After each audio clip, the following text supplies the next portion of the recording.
Something out of nothing, the culture grew from breaks. B-boys with fat laces helping DJs carry crates. 12 inches with the name covered up, 45 black with tape. Needle dropping on the get down part on the one, never late. Moonwalk look like skates, time is infinite like the 8. Built to destroy the devil's world, God body at the gate. In God we trust, the dollars we lost, catching crumbs off the cake. Now we bop to a beat on walls of concrete in Northern State. It was 88, we was victims of a scheme. It was all just a dream, but now my homie is a fiend.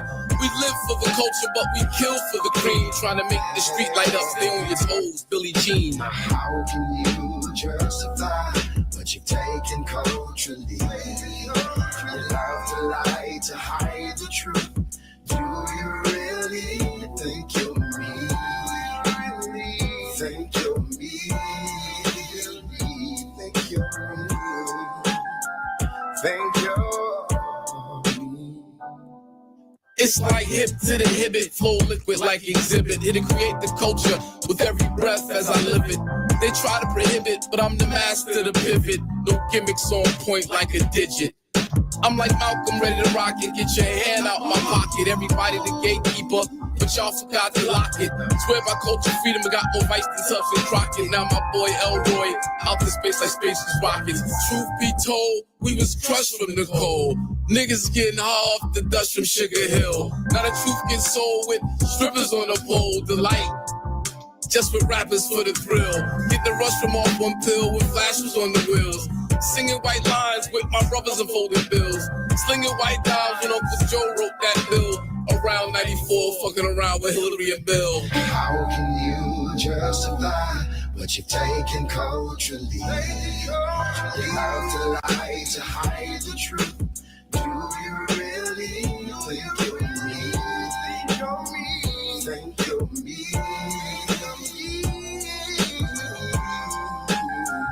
Think you're me?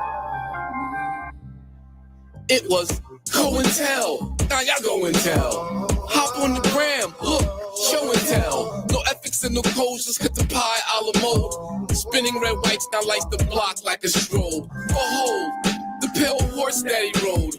Here to bring death with guns to unload. Conspiracy to conspire, there's a theory on the wire. When Cohen is a priest whose doctrine is the liar. Here to rob the hood, I keep it tucked like the friar.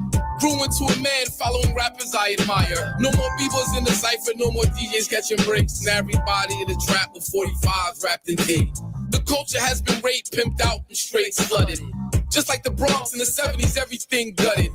Trusted, rusted, busted and disgusted. We should've shut it down when Chuck said not to trust it. How can you justify what you've taken culturally? You love to lie, to hide the truth.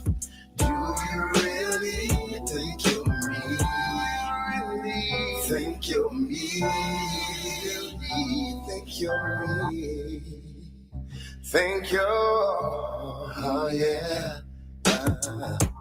Think that you can do what I think that you can do what I do. You think that you can do what I do.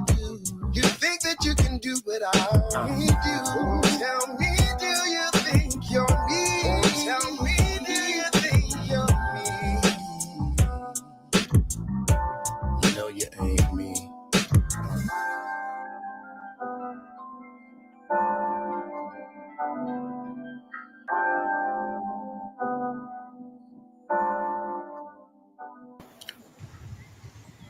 You know what it is. All we do is spark Mad IZM over here on the Mad IZM Sports Show. Wow, my shit looks crazy. It's really good. Let me figure it out. You know, I'm playing with the green screen. It's kind of crazy. I think that's better. Let me take the glasses off. But damn, what's up with that right there? Why is that so looking crazy? Let me bring the light over. Does that do anything for me? I look crazy. What up, Kai? Yo, what up? What up, my brother? Trying to fix my situation. I'm over here looking not right. Let me see something.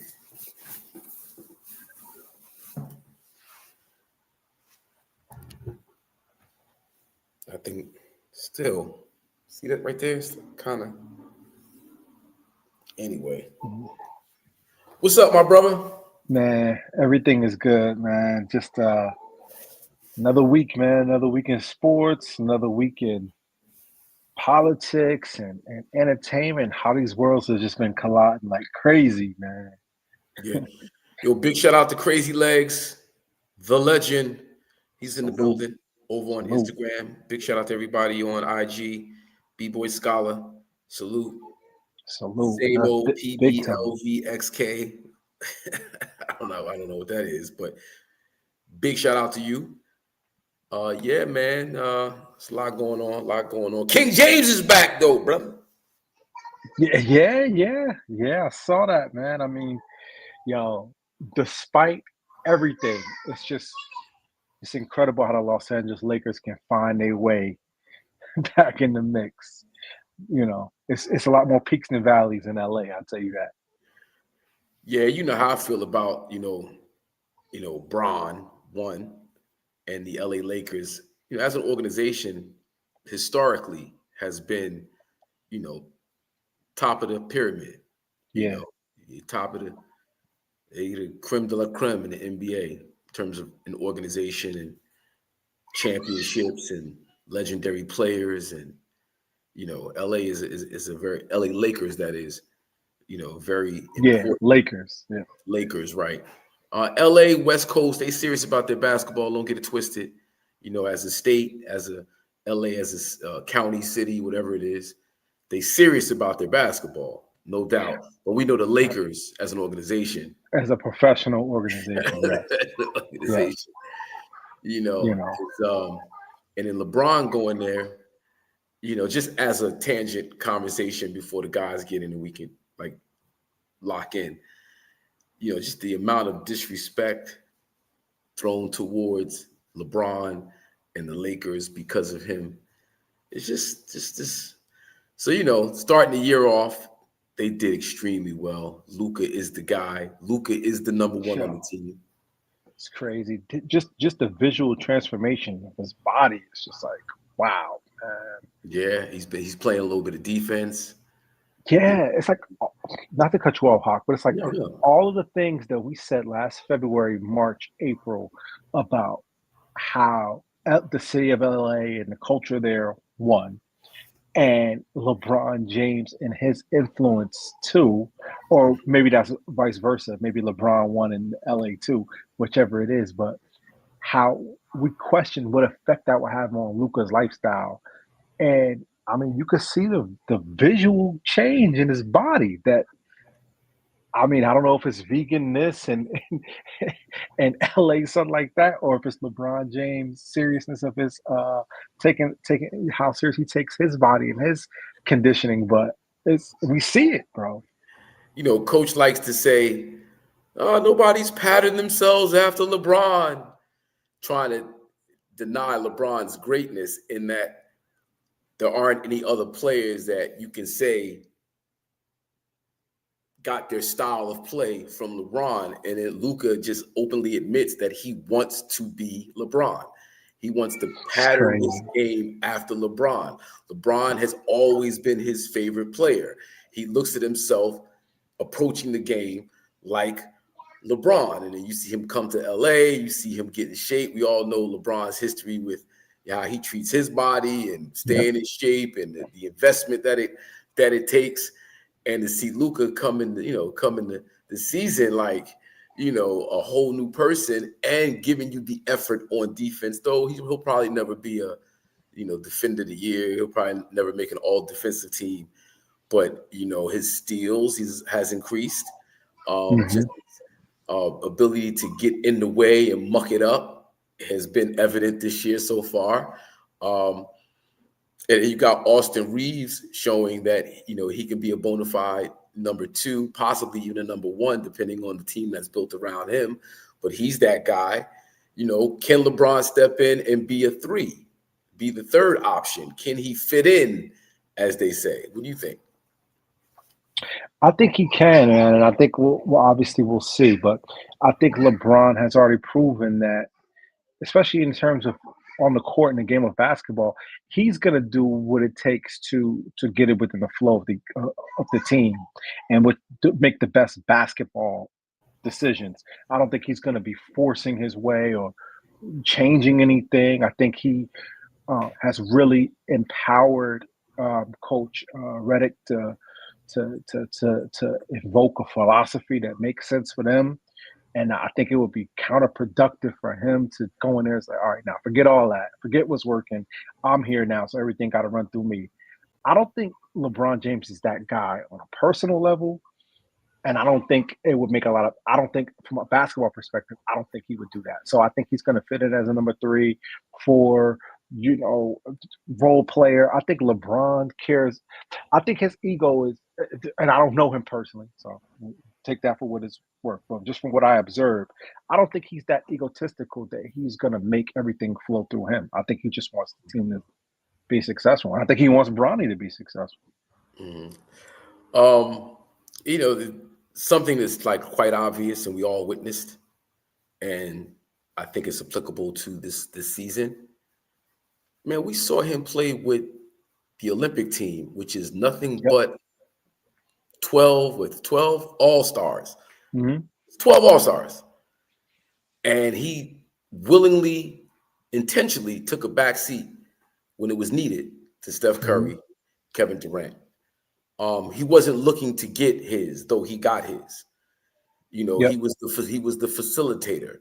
When they needed effort on defense, he went and played defense on their team's best player, namely Joker, when he had to play center, and defended Joker like we've seen no other defend Joker.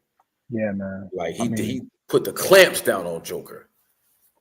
I think Serbia could have easily won that game. I think people forget that LeBron James' defense is kind of what sparked that run for them to win that game. We could have easily seen a Serbia-France final. Yeah, right. So, it's just the amount of disrespect, the level of devaluing of LeBron James's presence and what he brings to the Lakers, I think is just shameful. It's idiotic. It's extremely ignorant. And you're looking at the obvious in real time, and you're denying the actual fact. Like what we're watching Luka do with A.R. Reeves and Rui. Who else we got on that squad that's just totally Jake Lavaria. The only disappointment so far has been Connect. Yeah, I've heard that name a lot. I don't watch a ton of Lakers ball, but I haven't heard Connect's name all season, really. Yeah, especially not in a positive light.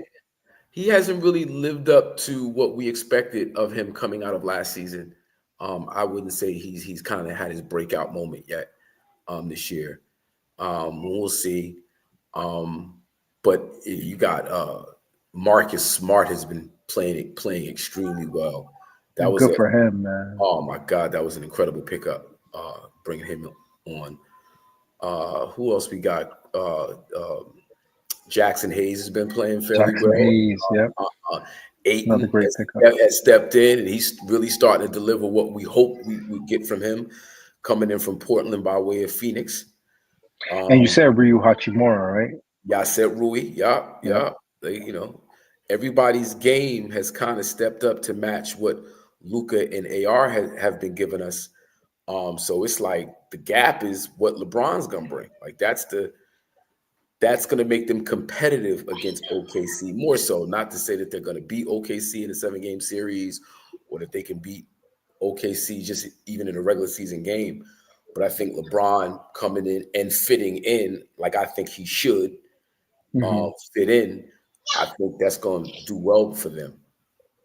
I agree, man. I agree. And at the very most, just keep them competitive because it's early and they're competitive. And the beauty about having an 82-game season, is that you have so much opportunity to get better and better and better. I think that's the contrast that we talk about when we talk about the NFL, where you only get like 17 opportunities to do it in real time. And with all the injury and the taxing of the game in itself, you don't get opportunities night in and night out to do that thing with those guys, to build chemistry, build rapport, build gel. You get practice, yeah, sure, but so I say all that to say, I think you say that now, but hey, who knows what this Lakers team looks like and OKC and San Antonio look like when we get to April and May and June. So Mhm. it's going to be a fun thing to see. Yeah, it is. It is. I'm looking forward to it. Looking forward to this game tonight against Utah. That's going to be interesting to watch. Um, but moving off the Lakers, Dallas seems to be in shambles. Yeah, some I say have by design. how say it again. Some say by design, even. I mean, what makes sense though? Like, what really makes sense? Because Luca for AD didn't make sense. Yeah, it didn't make sense at the time, and it's proven to not make sense. Right. It didn't make sense then, and it's like you said, it's proven it. And then we're hearing that AD wants out. Yep. That's weird because you got Kyrie who's hurt, who's injured, but Kyrie's Kyrie. Like Kyrie's Yeah, that February is a guy. long time. Man, you got Clay, who's though not playing well this year. He wants out. He wants out. You just got the number one pick, who the nation's been watching grow since sophomore year in high school, Yep. in terms of name value. It just seems like that would still have worked out better than it has. It's weird to me. Yeah, I mean, he's a rookie. I mean, he was coordinated. I mean, he got like you said, people have been watching him. And I mean, not to compare because it's so unfair to compare him to LeBron James, and I'm not going to do that. But just a comparison, I think, if anything, just make us appreciate LeBron James a little bit more because all of that hype that we have from him from his sophomore year of high school, he lived up to it, and a lot of our calculation has exceeded. You Yeah, know, yeah, so I think when you look at a player like him in Dallas, um, you kind of we're going to give him a chance and we're going to give him an opportunity to kind of grow into it because the season has just begun. But it just really just goes to show how hard that leap is to go from level to level to level and do it at the high, and do it, effectively. That mhm. being said, man, I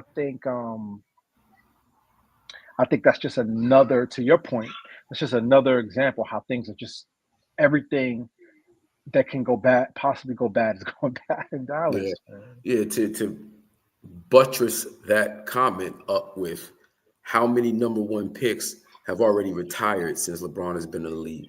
Exactly. Who came in Exactly. after number one picks who came in after him who've already retired. Yeah. Like, 100%, man. it's just crazy. Like 23 years is 23 years, and here he is. But Cooper Flag. Um, I mean, it's just too early. Like, and I want to, I want to be fair.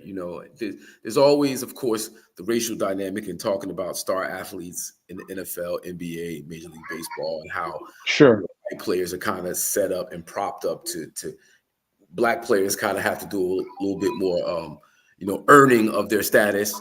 Yeah. But I think that it's his rookie season. Like Cooper Flag, I think over time is going to prove to be a talent in this league. Yeah. I think we do young people a disservice by setting the bar so high so early. No matter what they did in high school, no matter what they did in college, the NBA is a different beast. The NFL is a different beast. The Major League Baseball, all these WNBA, all these sports franchises are professional. Like it's steps up that you have to get used to the speed, the size, um, the strategy, the game itself is different than anything else you played. You got to get used to all that. And some people, the learning curve is just, you get it off the jump. Others, it might take time but 4, 5, 6, 7, 8 years in, you're like, man, he's one of the greats. Not to say Bronny is going to be one of the greats. I'm not saying that. I'm saying that Right. Right. the people expecting so much from him just because he's LeBron James's son is just so unfair. Like that's so unfair. Give him an opportunity. Give him time to develop. We know he has the IQ, though he's not really exhibited it fully yet. Give him some time. It'll work. It'll work itself out. Give Cooper Yeah. Flag some time, and eventually it will work itself out. I love that you made that comparison with Bronny and with Cooper Flag because they both suffer from the same form of expectation. Mm. Obviously, with the racial dynamic and obviously the other stuff and being the number one pick, there's that expectation. And then Bronny has his expectation. And albeit very different reasons, it's all the same thing. It's us as the public putting this on these kids, Yeah. you know what I mean, to perform at a certain level on day one just because we expect it for whatever reasons that we throw out there. But that's just not fair. Same What thing up, with Cliffy? Shador. I mean, I know that's different Yeah, in the no, we know NBA, but we're getting there, and I'm glad you brought that up. yep. What up, Cliff? What What up, up, Cliff? fellas? Cool. Going on. We on So Shaduer? no. We're I on. just threw that out there. Yeah, we were actually talking basketball. We talked about LeBron coming back. We talked about LeBron's importance to the Lakers, especially with the emergence of Luka and AR-15 being so dominant. Him needing to fit in, but given the Olympics this past summer and how he fit in with an all-star cast of players on the Olympic team to the gold medal, and he was the MVP, fitting in, it's disrespectful to think that he wouldn't be able to fit in. But we all agree that that's what he needs to do because Luka and AR have just proven to be a dominant 1 and 2. Yeah, but you got to look at it from a different perspective because it's not necessarily about him fitting in, based on what he does or how he plays or what he does. It's the players around him, roles being reduced, people not getting as many shots. I mean, it's the whole package. He's going to be able to, I have no doubt. I mean, come on, man. He's been in the league 22 years. But how are his teammates going to respond around him? That's what I'm curious to see. Well, yes. I think that him not playing at the start of the season was great for that point because it gave Luka, AR, and the other players around them a chance to develop a team around the 2 stars, which is AR and Luka. I mean, LeBron is LeBron. It is what it is. But in terms of how they play, how they share the ball, how the ball moves, like he can sit back with his IQ and then study how, okay, this is how I can best add on to what's there, as opposed to players not knowing how to share the ball with Luka and AR. Like last year, Luka's new to the team. It's in the middle of the season. We've been crafted LeBron, AD. That gets broken up. Luka gets added. Okay, we don't know our roles now. We're thinking it's going to be this guy, but it's really this. Like now we've gotten a chance to see over the last, how many games? 15, 16 games? Yeah. Right? And they've been successful. What are they, 9 and they're 10 and 5? I think they're 10 and 4, I think. 10 and 4, 10 and 5, something like that. 10 and 5. Right. Now I got it in the 10 wins. This is what we did. In the 5 losses, this is what happened. All right. This is how I can best add on. Like, that's how he's going to look at the game. I think that, I don't need to come in and make it about me. He's got all the accolades. He's got all the stats. He's got all of that. There's no reason to go out there and fuck up a good thing. And it's a good thing right now. Yeah. Yeah. I agree. And then what he did with Joker in the Olympics on defense. Like, we need defense from you today, this game, LeBron. That's what we need from you. All right, I'm coming in, playing hard D. I'm getting rebounds. You know what I'm saying? I'm facilitating. We need you to be 3 and D. All right. We need you to be facilitator. We need you to be, we need you to be 2018 LeBron for this stretch of minutes. He gonna give us that. He not gonna give us the system runs through me now. Yeah, but again, you understand about what he. It's about how the teammates gonna respond to him. How they gonna, you know what I'm saying? How he's gonna come in. First of all, is he starting tonight or coming off the bench?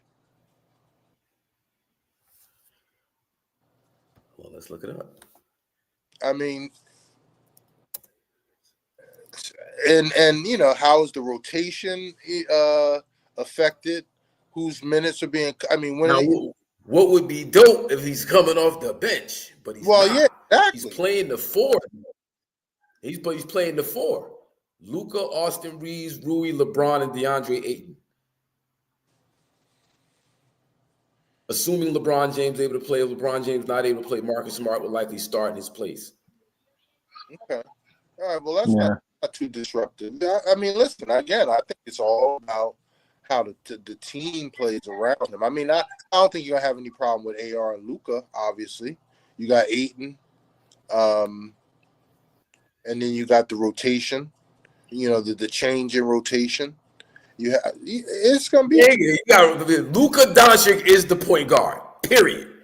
Yeah. He's the point guard, period. He's the best passer in the NBA right now. Right now, Luka Doncic is the best passer in the NBA. I don't know about that. Who's in this category? I mean, there could be a lot of people. The Joker, definitely. But, I mean, there could be a lot of people in this category. All right. He's one of them. Yeah. I mean, maybe. But he got the ball. AR at the 2. Rui at the 3. That's dope. Listen, y'all are 10-4, and LeBron has missed this whole 14. That's dope. Okay, I think you got the echo. You know what I'm saying? I mean, you couldn't ask for anything. Well, what were we saying? What were you saying, particularly? If we can just hang around 500, just below, we're good. Y'all are 10-4. No. I didn't say that. I didn't say no 500. That's not what I said. That's exactly what you said. No. What else you gonna say?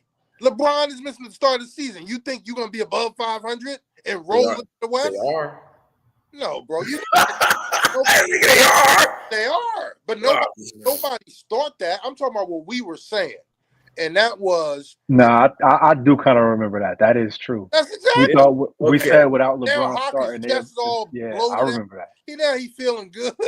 No, I know. What I said to you on the phone was that we fuck around, and the Lakers is like 15-5, 18-6. Well, you said that on the phone, but when we were on the show. Okay. All right. Okay. I just wanted, because I was thinking about when we was on the phone. Okay. Yeah. And I said, now mind you, it was after the hot start, but I was like, listen, you fuck around. These jokers is fucking 15-5, 18-6. Yeah. Which is, they what's up, Kay? What up, yo? What up, Kay? What up, Kay? Well, I know, hold on. We're not going to talk football yet. But what I do want to say is I'm so glad that the Pittsburgh Steelers won without Aaron Rodgers at the helm. Because Mike Tomlin need to put the foot down and let these jokers know who's the real sheriff in town. Before it got out, you know what I mean? Just wanted to say that. We're going to get back to that, though. We talking basketball. So we started the basketball conversation off with the Lakers. LeBron's coming back today against Utah. Word is, we just did the research. He's playing the 4 tonight if he does play. That's working. Well, it means Utah. Though Utah's, I think, been playing better than last year, if I'm not mistaken. I bet you he won't outscore marketing. I hope he doesn't. He's not. He's not supposed to. We've come to the conclusion that the team is Luka Doncic and AR Reeves, Austin Reeves. That's the 1 and the 2. LeBron is a 3. He needs to come fit in like he did with the Olympic team.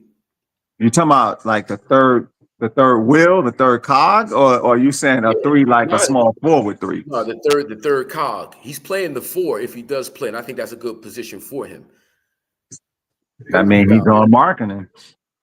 Huh? That means he got stick marketing. Yeah, but that don't mean he got to outscore marketing. You got to stop him or contain him or do something. Yeah, I mean, he'll be able to.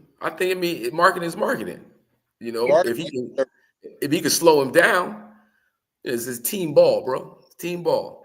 I don't expect at that level, man. That's like saying, who gonna stop KD? KD gonna KD. He gonna KD no matter who. Yeah, but KD's older though. Like I would give at this point, I'll give KD a better chance. against marketing. But then on defense, I mean, I could put Rui on marketing. And You could, but I mean, if LeBron's playing the 4, Rui ain't in the game. No, Rui's the 3. No, Rui's the 3. Yeah. The start lineup is Rui at the 3.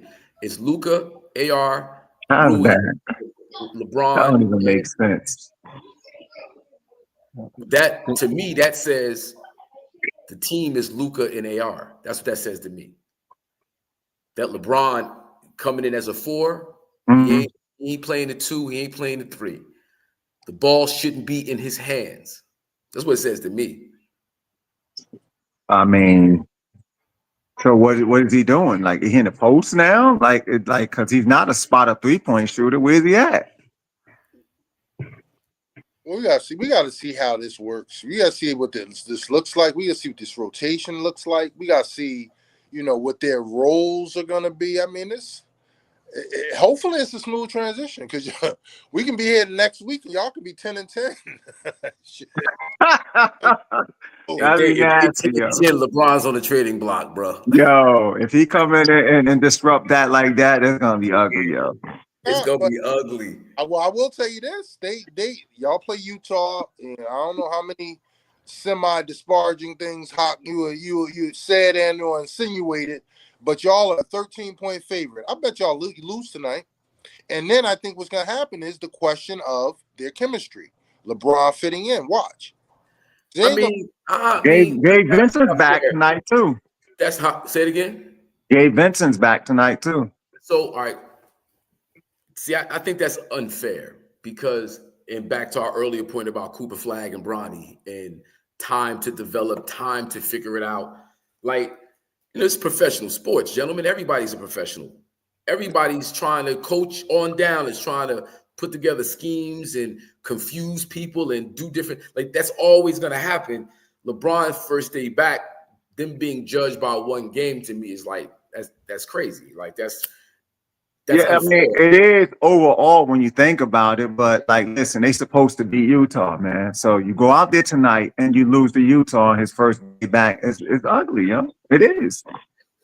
See, on one hand, you'd be like, oh, they're playing Utah, they should beat Utah. But another conversation, you go, yo, anybody could lose any day. That's true. If it was game 20 of the season, I mean, not game 20, but yeah, game 20 and all of them played. You know what I'm saying? Like, all eyes is on LeBron being back. Obviously, they circled this game because they felt like it was a coasting game for him to come back and coast in. They're at home, coasting against Utah in their minds. And Utah coming off a overtime win, and marketing coming off, I want to say 2 or 3 40-point games. So yeah. And they got some young legs too, so they it should be. Listen, I watch with. We got to see it. I watched what this man LeBron James did 6 months ago in the Olympics, D'ing up Joker. If the offensive burden is taken off his shoulders and he has to lock in on defense, he can. Am I saying he's all-world defense? No, I'm not saying that. It's not what I'm saying. I'm saying if the load is lightened and he doesn't have to do as much, he can give more energy and effort in other places. And I think he has the IQ enough to pick his spots and know what's needed relative to what game. Well, can I say something that's the obvious, but you how clearly is not even thinking on this level? LeBron's 42 years old. All of us are older than that, and we know how our body changes. If you thinking LeBron is going to come back like the same cat, and like I don't. That's not what I'm saying. Well, is that how I sounded? Because that's not what I said. Well, I'm just saying. I think you say he's going to pick his spots. Thank you. This is game one. He's definitely going to do that. This is game one, a new team, new scheme, a whole nine. We have to see what this thing looks like, and he's another year older. Right. So. And this is coming from Hakim Green. This is the first time I've ever felt the team that LeBron James is on don't need LeBron James. I think everybody knows that. And that's no knock on LeBron James. That's just how good Luka and Austin Reeves are. Yeah. And how well the rest of the team is playing with those guys at the lead. Right. And I think that is important. So now it's all about LeBron's mental of coming in and fitting around. Like you said, not everybody does a little, so nobody has to do a lot. There you go. Right. And if LeBron, and when I say that, I mean the role players, because Luka and AR is going to do a lot. And them should be the only two that tries to do a lot. Everybody else should just do a little and pick spots. Including LeBron. And like if LeBron, that is the case, then it should be all right. It should be all right. Like, because at this point, like, that's what LeBron, I mean, at this point at 40, what is he, 44? How old is he? 40, he's 41. He'll be 42. No, he's 40. He'll be 41 in December, next month. So, and at this age, that's what he should be wanting to do. He's the glorified Udonis Haslem. Nah. Come on, no, he's super. He's super Udonis in that. Come on, not that far. No. Listen, what I'm getting at, right? So, AR and Luka, them niggas, they good. They don't need nobody. Don't talk to them. You ain't gotta fuck with them at all. But these other niggas need to be in line. That's when LeBron and Marcus Smart huddle up with the rest of the guys and go, listen, nigga, this is how we gonna support what these niggas is doing. You need to be here. You need to be. They gonna just put people in place. You know what I'm saying? He's more like the Al Horford on Jason Tatum and Jaylen Brown. So right. You know. And even I just said Udonis Haslem because you know you come. No, I get what you mean. Or different position, but dare I say, like a Derek White to them too. Not even more than that. It's more than that. It's like it's more than Derek White. Wasn't important. Derek it's more than that. It's more than Derek White, Hawk. It's more than Derek White because no, Derek White was a big piece to the Celtics. And now I'm trying to give LeBron a little bit of props by saying that because Derek White was big to them, yo. Right, he was big on the floor playing. Yeah. Afro Derek White. When he cut his hair, he but when it's time to huddle up and get niggas' minds right, who's that person? It's not going to be Luka. It's not going to be Austin Reeves. It's going to be LeBron, and I would say Marcus Smart just because his defensive prowess and what he brings in terms of, his pedigree with the Boston Celtics. Like, I would say it's going to be Marcus Smart more than LeBron.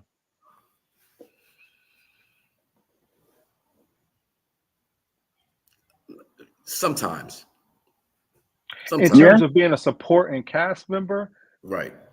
I think I understand that, and I can agree with that because I think Marcus Smart understands that role more than LeBron. LeBron doesn't understand that role yet. I don't know. I don't think he does. We'll see. But has he fully relinquished the team? We don't know that either. That's what I'm saying. Like, relinquish the team to who? To anybody but himself. I mean, JJ Redick. I think he has. You could tell last year that he was going to do that. Yo, what we witnessed from him in the Olympics, bro. Like Luka and AR is on that level, man. Yeah, but they them dudes. But even if that was true, and obviously Luka's that's true with.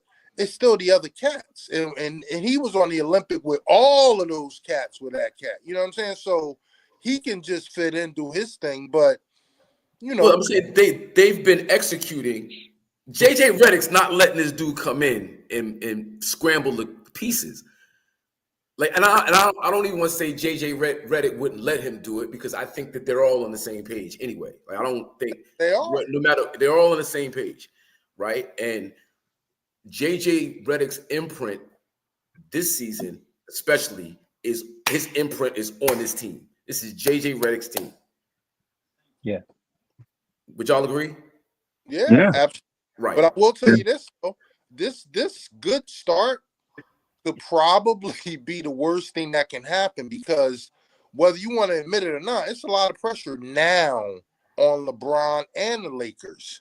Because if they have any type of slump or losing streak, all shots are going towards LeBron and his mess up of chemistry and the whole nine. So Right. we're gonna see how because OKC just spanked them around. Nah, Hawk, that's true. I get it, but that's true because when you think about it, right? When you think about them playing OKC and getting spanked around, you would say, okay, it's Luka and AR and just a bunch of other guys. You would expect that.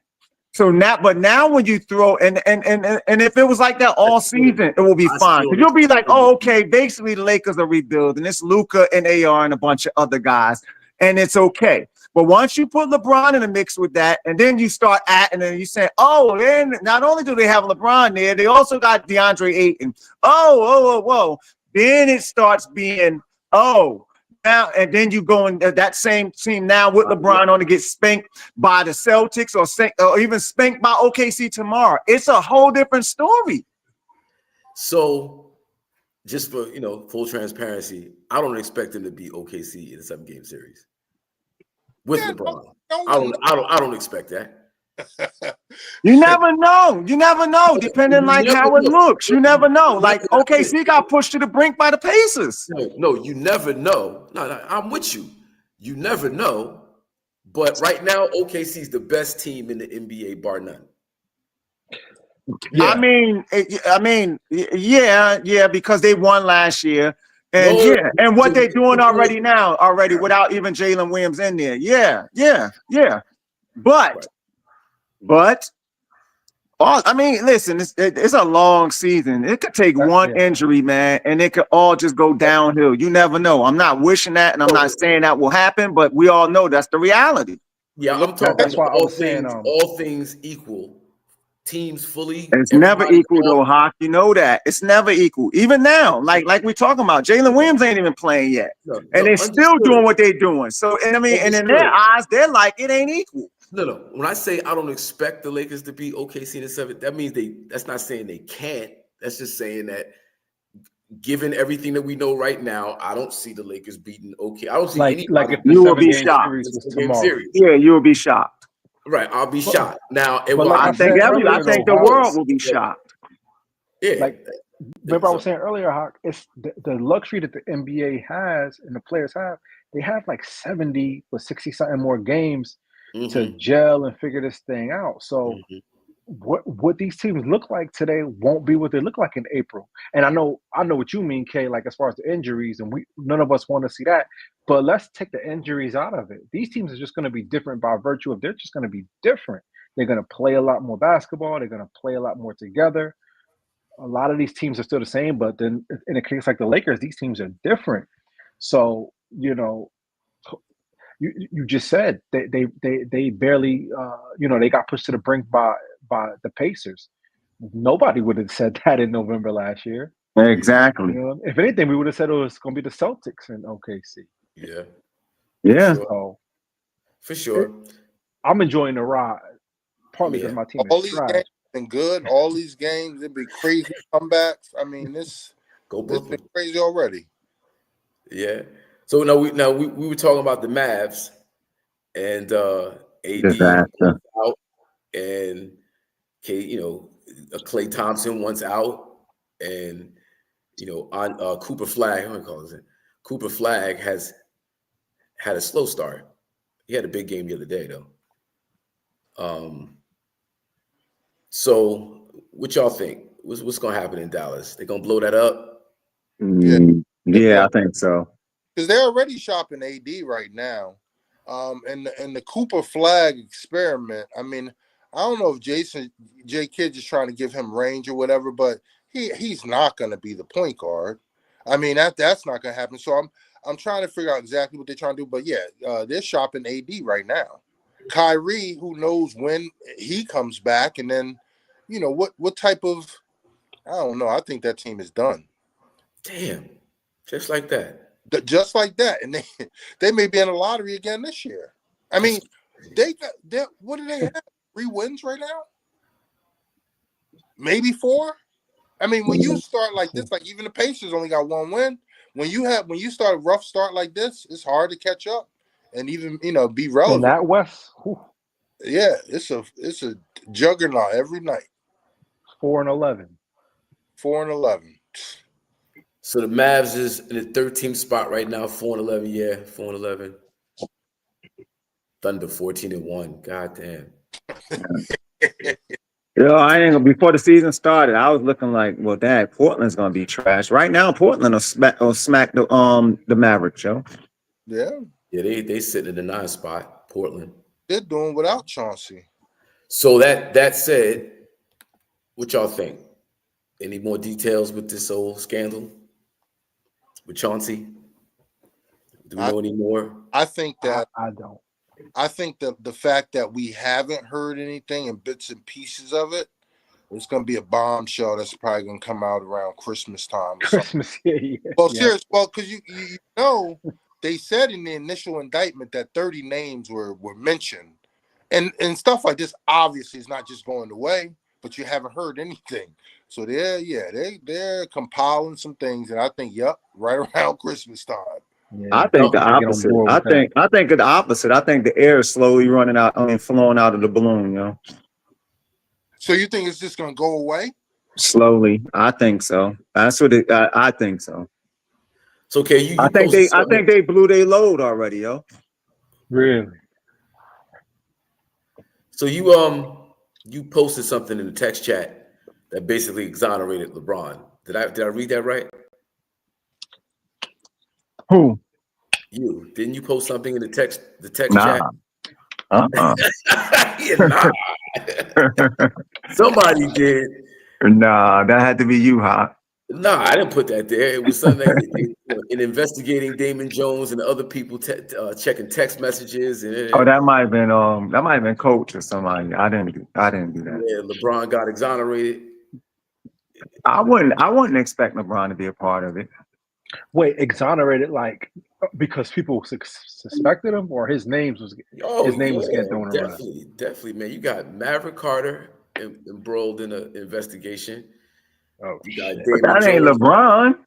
No, it's not LeBron. But people would like it to be. I don't think it is, but people would like it to be. So the conversation. But I mean, and if it is Maverick, I mean, I could see it being like, I mean, that's somebody that works around him, but he can't control what he do every day. If he go betting or doing whatever and playing in poker games or whatever, LeBron, that ain't on him. It's like LeBron is on the road playing a game. He don't know what Maverick's doing. Mm-hmm. Yeah, I mean, I agree. I mean, the world will say, would like to say that he does, but I mean, he don't. Yeah, I mean, but it's just a very prickly situation. Gambling in professional sports with the leagues intertwined in it, it's so prevalent that it just calls into question whether it's illegal or not illegal. It's just things happen, and we see the conversation online about the Kansas City Chiefs and the NFL is fixed and the NBA is fixed, and the more the integrity gets lost, the value of the league itself gets lost. No, it just becomes WWF. Yes. Yeah. I mean, people are questioning and saying Fugazi this or whatever, but I mean, they've always felt like that. People have always said it, you know. Yeah, but the difference in today's climate is that everybody has the tools to show you in real time how fugazi that shit look. So it'll be a lot of visual evidence that you see in real time. You know, when it's NBC, ABC, CBS, Fox Sports, they keep it moving. When it's Joe Schmo with a social media channel, and I can sit there and run a play back over and over and over again and point out to you the inconsistencies, the incongruencies, yeah, but come on, man. But when you're talking about human eye, the speed of the game and everything, man, if you do that in every play, you'll never get through a game. And if we did that in every game, yeah, everybody will get stuff right and everybody will be wrong too as well. And you'll see it. So I get it with people with that, but that's ridiculous, you know. Because you know the human error in the eye, like it's a judgment call. Referees are making judgment calls, and that's really it. Earlier this year, on 2 separate occasions, I think a field goal and a punt hit a wire, a field goal. You try to get points on the board. It's not just a inconsequential point in the game. No, I think I'm trying to get points on the board. And the ball hit the wire. Everybody saw the replay over and over and over again. You see the ball hit the wire. That's a re-kick. Nah, they kept it moving. They robbed them for three points. No, I don't think, though, to be honest with you, I don't know if that's a re-kick, Hawk. I remember what you're talking about. It ain't no re-kick. It's like the referee as well. The referee running down the court, the ball hit off the ref, the ball keep going, dude. If the ball bounces up and hits the scoreboard, the ball's out of bounds. Like it's stuff that's out of bounds, man. The wire was it was like the wire was being lowered as the kick was being made. Hey. Avoid moving obstacles now on the kick. Hey, man. Hey. Well, I gotta avoid moving obstacles, but he doesn't because he's on. No, it's not. He doesn't. It's not like that happens every game, and you like, well, you didn't do that when the Chiefs played, and now you want to do it when the Giants are playing. Like, it's not that. That's not the case. It's not like one team did it and they say, okay, re-kick, it hit the wire, and then next week, then another team played and they hit the wire, and they're like, oh no, we're not re-kicking that. We'll see. We'll see.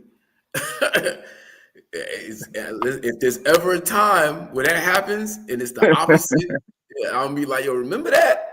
Okay, that's what I'm saying. And then it becomes an issue. Until then, I don't think it's gonna happen though. Yeah. So you guys don't think that the fix is in certain situations in these professional sports leagues? I think if it happens in the Super Bowl or conference game or something like that, there's at least a conversation for it. I didn't even, to be transparent, I didn't even hear about that in of the television or the satellite, drone wire or whatever it was. But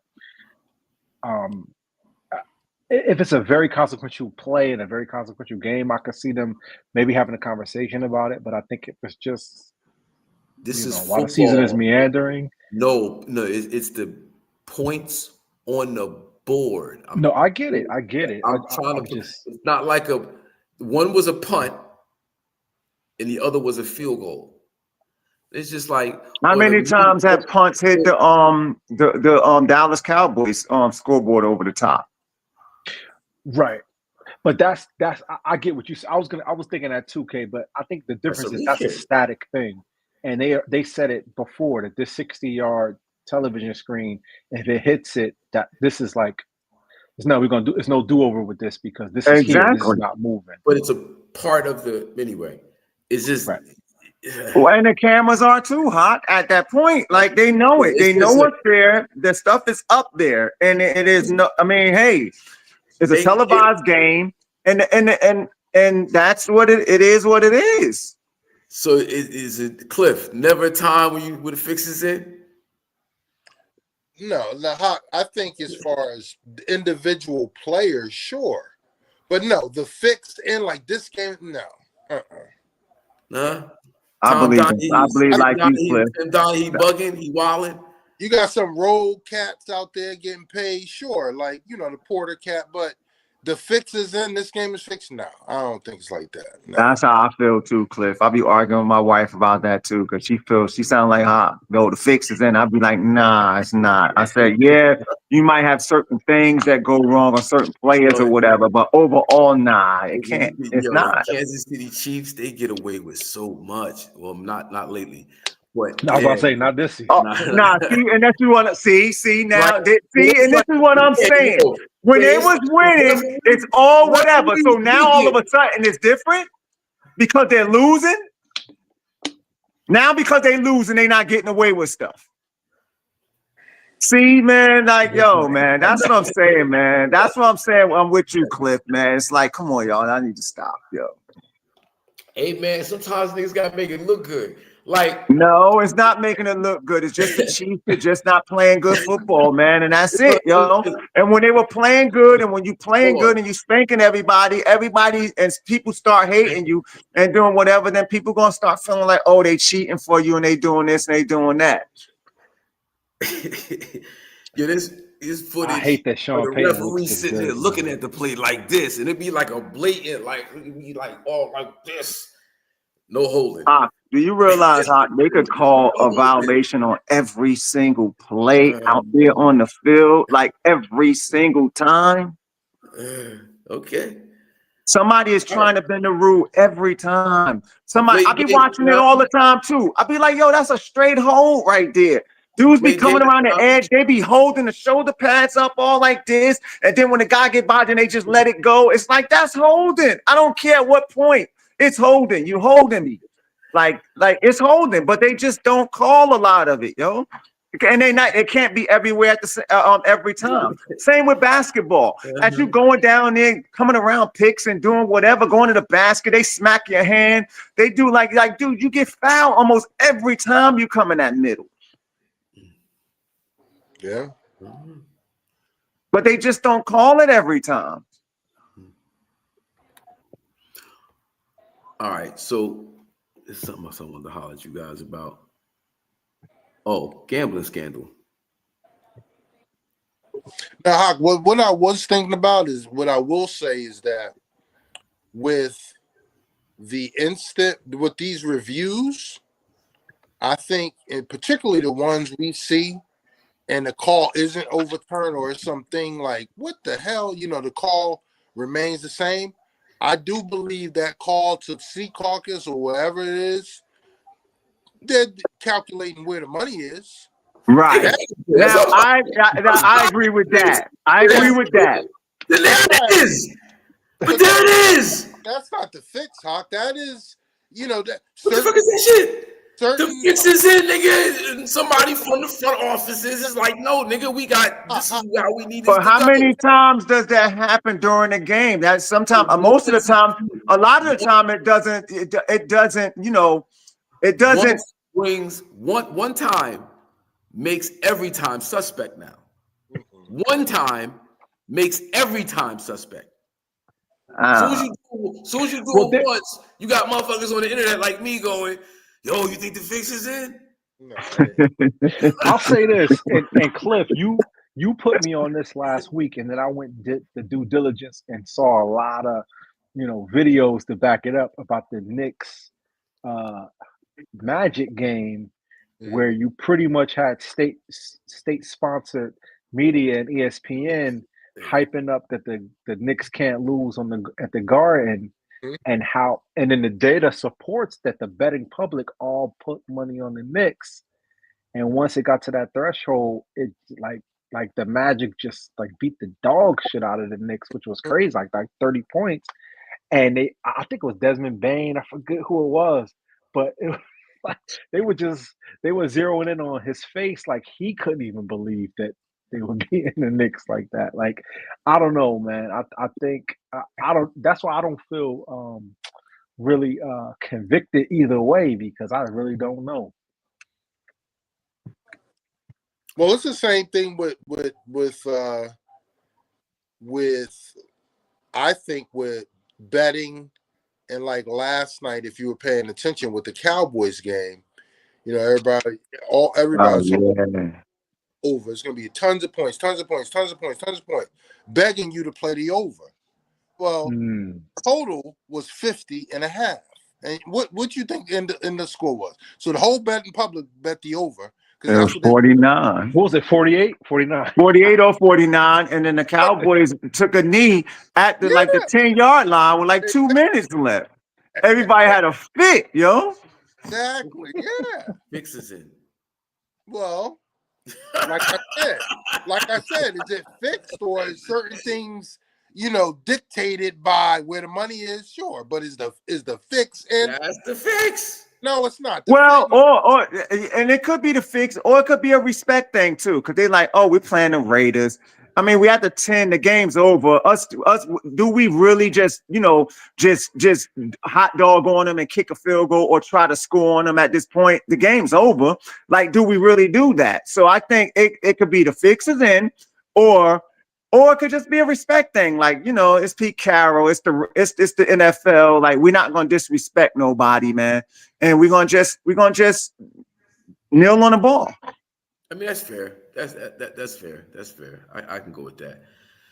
It's the same thing. Like, even when basketball, you see, like, when the team's up and they got the ball, they just dribble the 24-second clock out. They don't even take a shot. They just dribble it out and just turn the ball over. And with football, you ain't trying to run no extra plays. You ain't trying to get nobody hurt. So. No, that's real. No. That's real. That's absolutely yeah. Well, speaking of which, Kenny Easley passed away. Rest in peace. Yeah. And I put an article in the text chat that I guess the NFL is not really. So the NFL is not taking care of their players, especially the black ones. And apparently they, flooded Kenny Easley with painkillers during his playing career, and it shut his kidneys down. So the NFL is not really exposing the fact that he passed away and why he passed away, and that's also the reason why they're not really talking about CTE. And when they honor players, they never honor any of the players that have been affected by CTE. So it's like they're trying to avoid the discussion about what the professional sports are actually doing to these players. So I say all that to say Kenny Easley passed away. Rest in peace. But there's a backstory to his passing away that I think everybody should like research and check out. So it's in the text thread. And for everybody on social media, I'll put it up on the IZM Facebook page so you can see it. Yep. Okay. What else is there? What's up with them Knicks?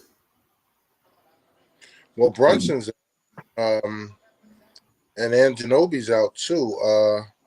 This is, I hope they can just hold on. I mean, they played. I thought they would get blown by Miami last night, but they played them close and lost it at the end. But Brunson's out for a couple of weeks, so it's attrition. It's a war of attrition. You just gotta hold on. Hopefully, you don't fall apart when your star goes down. Yeah. Cat's been balling while he's been out. He has been. Oh, they talking about it now. The Knicks about to play the Magic next on Saturday. They play on Saturday. I'm sure they got a game before that, but yeah. And Brooklyn, anything worth talking about? Brooklyn. the Nets. It's not. It's He's a Brooklyn Nets fan. Kyle Will is. That's why It's nothing God. to talk about. Respect. I think the Giants and the Nets collectively have 4 wins. There's nothing there. Well, we can talk about Michael Porter Jr. Michael Porter Jr. said that nobody's a better shooter in the NBA than him other than Steph. He said the only one I could think of probably is Steph. He wasn't the best shooter on Denver. He's been balling in Brooklyn, taking up 30 shots a game, averaging about. Exactly. He's feeling good about himself. Yeah, he's feeling himself. Especially since Cam is out. Cam Johnson. I mean, so he's the gunner, so he just feels good about it. Yeah, patent stats and all that. If you want to say that, fine. That means nothing, man. You're 2 and what? Oh my God, 2 and 12, whatever the record is. Right? So what about Detroit these days? Now that's a story. They look for real. Now, Cade Cunningham put up 45 points on 46 shots or some shit like that the other day. Yeah. But I think he's out tonight. They're playing the Hawks. Nah, I think he's back tonight. He was out yesterday. I mean, the last game. Oh, he's back tonight. Okay. I think he's back tonight. Yeah. I think he is. I know. I thought. I know. I thought I saw that he was back tonight. He didn't play last game though. 31-27 right now. I'm looking right now.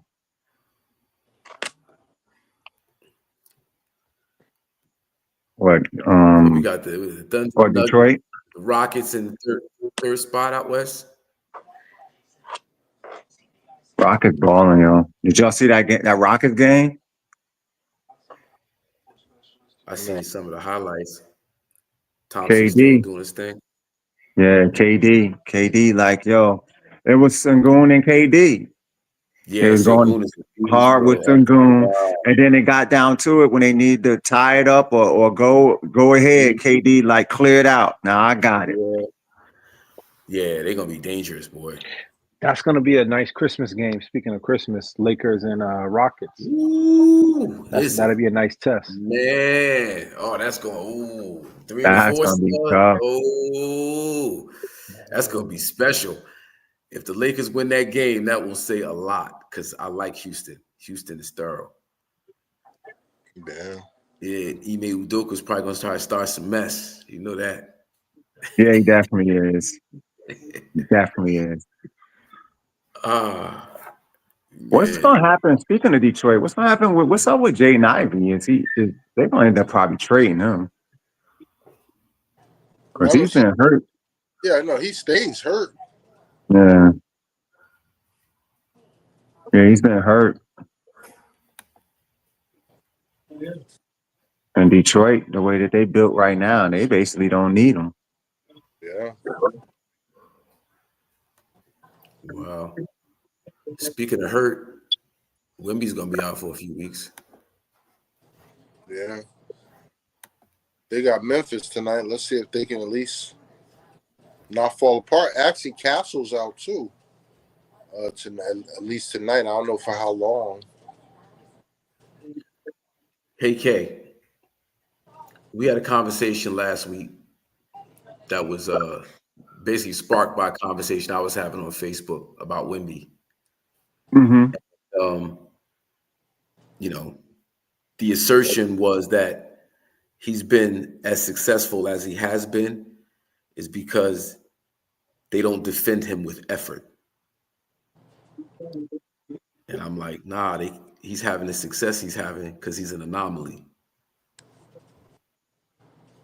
You didn't see that? You don't see that clip with Draymond all up under him and draped under him, and they still threw the alley-oop to him, and he dunked it on him and got an one.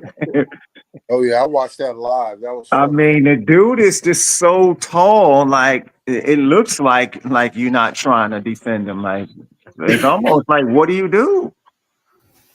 Yeah. As that was my take. That was my take. The suggestion, and Cliff actually kind of co-signed it, if my memory serves me correct, that the 90s Muggsy Bogues era could defend Wemby. And the Muggsy Bogues was the name used, mind you. Yeah, Kate is playing. Exactly. Yeah, Kate playing. I mean, I think that's a stretch with the Muggsy thing, but I get what you're saying though, because they were way more physical. Like, and they'll get up under him. And the last thing you want, especially if you're tall or anybody, is somebody under your, up in your legs and in your knees. So, And that's legitimately where Muggsy would. Hey, Wemby is not around no Muggsy. Yo. Yes. He'll be like, yo, listen, for real, man. Like, why?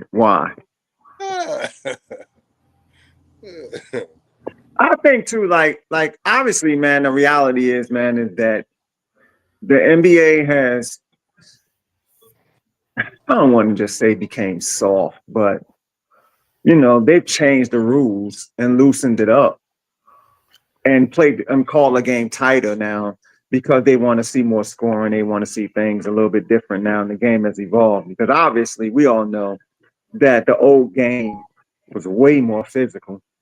Mm-hmm. Oh yeah. Like they were clotheslining dudes, they were hand checking, obviously.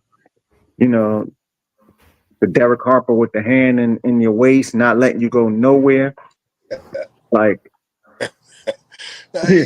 imagine If someone got clothesline now, that thing would look so crazy. It would look crazy, right? I don't know what y'all talk about. It happens, like, actually. No, it happens. No, it happens, bro.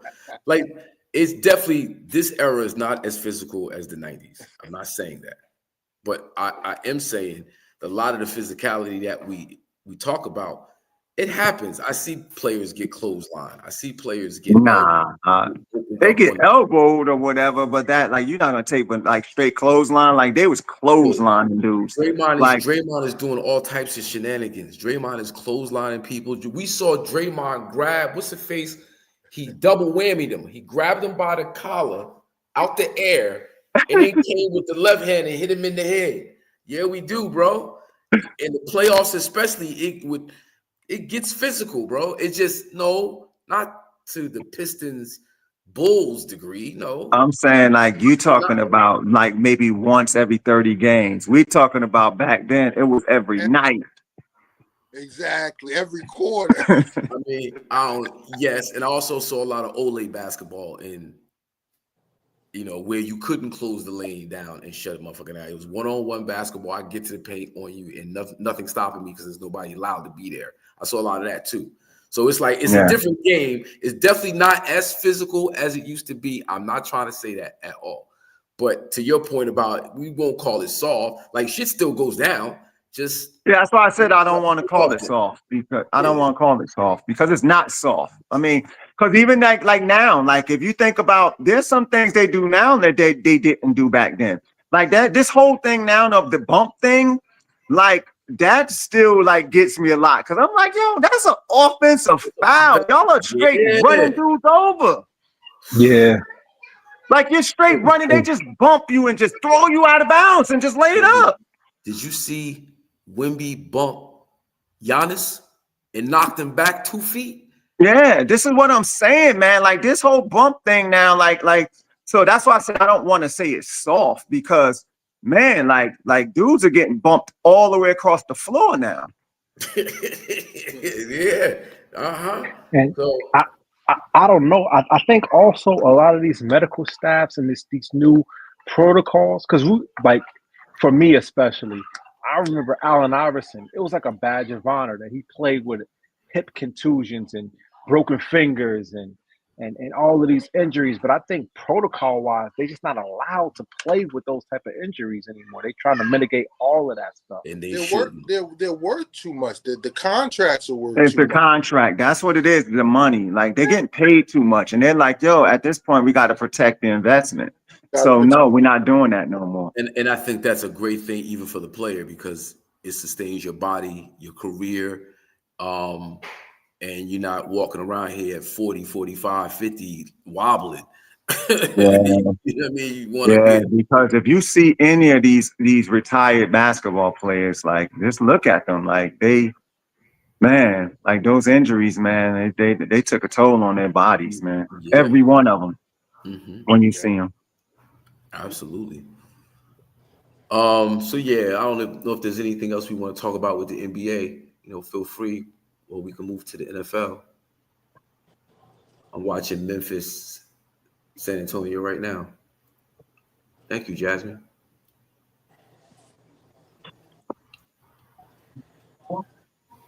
Yeah. So Pittsburgh Steelers, Kay, I'm happy for y'all. Hey, man, listen, I'm glad they beat, the Bengals and got that back. Let's talk about Jamar Chase with that, though, too. Like, why would he just sit up there and just blatantly lie like that? What's up with that? So what happened with him and I don't know what happened before it, but I know that Ramsey got kicked out the game for basically like throwing a punch at him, but they didn't see.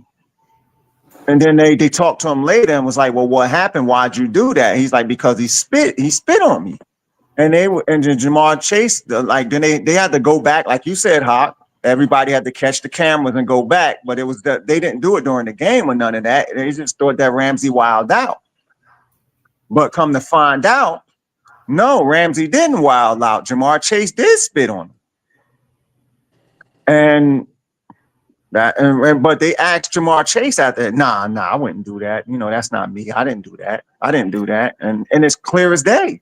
And he appealed his suspension. So what is he? I mean, there's video evidence all over. I mean, what is he gonna say? He said, I guess he might. Maybe he's saying that he took a sip of Gatorade and it just popped out his mouth or something. I'll be right back. He won't be, yeah, but and what he said was, I didn't open up my mouth to that man. And even when he started to lie, he paused. He's like, come on, man, you know you lie. That's crazy, yo. I mean, it's straight up on the camera, like, and I'm talking about it ain't even like a little bit where you look like, well, dang, it's a little sprinkle. I could see a little sprinkle. It's like a glob out. Like it was a lot, and it was a lot, yo. He said they were going back and forth prior to that, but and even if you know he was lying because he never reacted. So when he snapped, he knew something was gonna come back his way, which is why he react. Because I was wondering why he's getting clobbered over the head, him not reacting. When I first saw it, because I didn't know about the spitting thing. He knew he was wrong. He was dead wrong. Yeah, but when it happened, everybody like, yo, Ramsey, what's up with you? Yo, you wilding. Like, we got to get Ramsey together. You know, everybody didn't know or whatever. Then, you know, and then later, then everybody's like, oh, okay. Interesting, though, because the league suspended him one game. Now, he appealed it, and he's lying. So I'm very curious to see if they're going to increase his suspension. You know what I'm saying? Because first of all, what a lot of the people are saying, and I agree with, is what happened with Jalen Carter that first game of the year when he spit at Dak.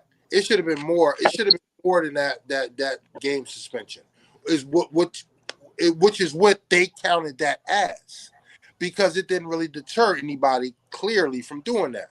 So now, if they give Chase this one game, and he lied, and he's trying to appeal it, and doesn't try to tack on more, it's gonna be a bad precedent, yo. Right. I mean, and then they said that they thought the precedent was set, really, I guess, with Jalen Carter because he got kicked out of the game, so that technically was his game suspension.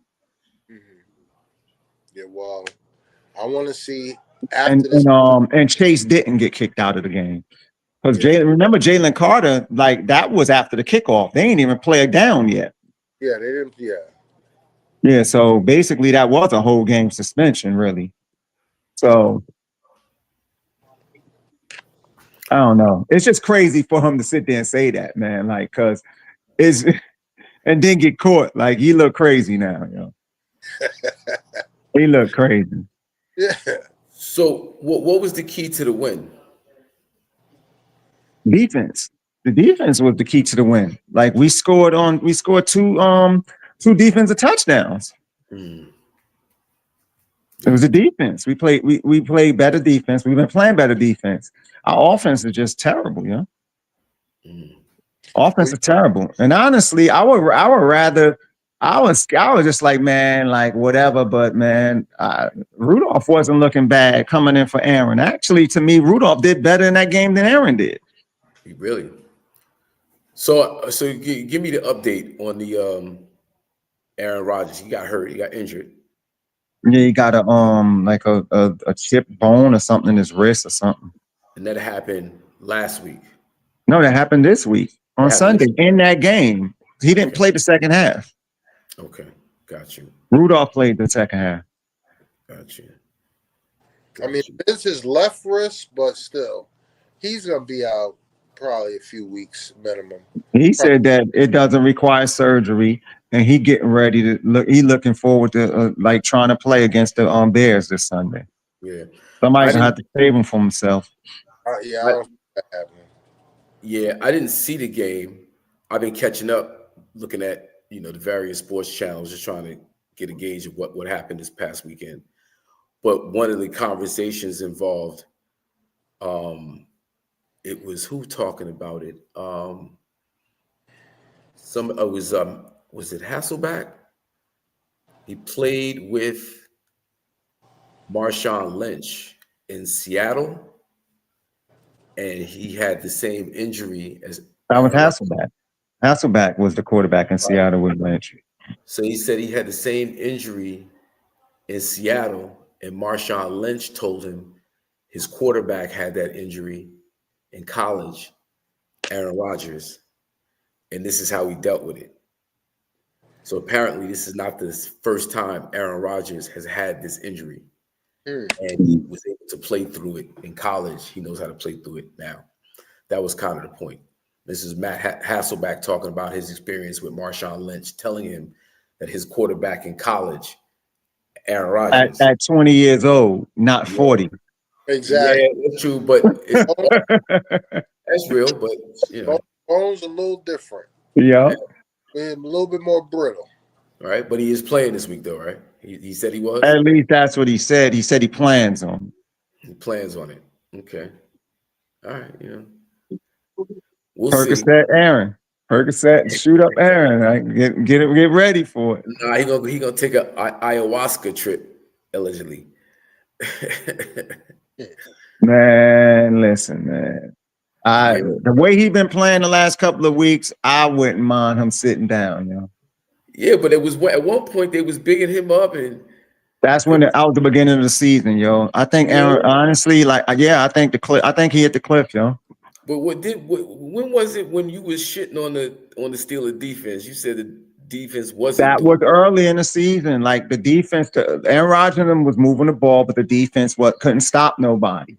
Now the defense got together, and we be stopping them. We get turnovers, and they can't convert it to points.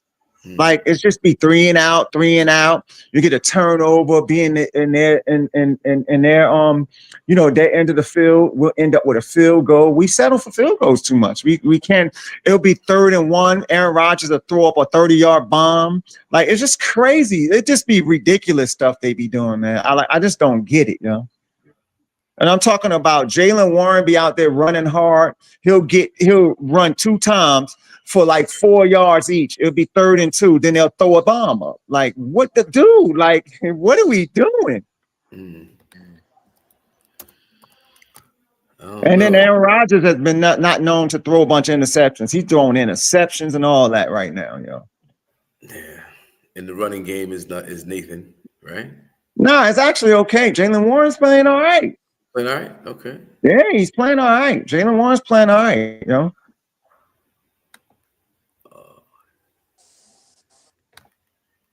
So, what's up with Shaduer? Did you guys check into that game? I saw that. Yeah, I saw that, yo. I watched that when he got in, yo. It was just bad, yo. It was bad. Like he didn't. Now, to be fair, he hasn't had reps. Even the offensive line, came to a defense. They said they never, had a chance to practice with him, so they didn't even know his cadence. They didn't know how to, to even work with him because they never had reps with him. So, and then they show some, once again, back to your example, huh? They would show footage of stuff. They got 3 blockers on 1 man to the right, and they got a man coming right up the middle. With the 3 blockers, like why isn't nobody? What are you doing? Like, why is you not blocking this guy coming straight up the middle, and you focused on 3 guys on 1 to the right, and a guy coming right up the middle? Makes no sense.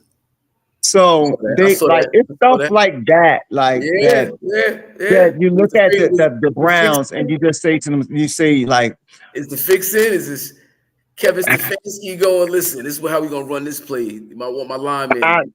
I don't know if the fix is in, but I definitely think like Sanders is not Stefanski's guy. He don't like him.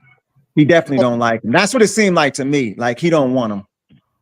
Well, everyone was saying, even the quarterbacks especially, it is basically malpractice for him to not have had at least. I mean, they've never even heard his cadence. Yeah. He hasn't had 1 snap with the first team. You're talking about training camp.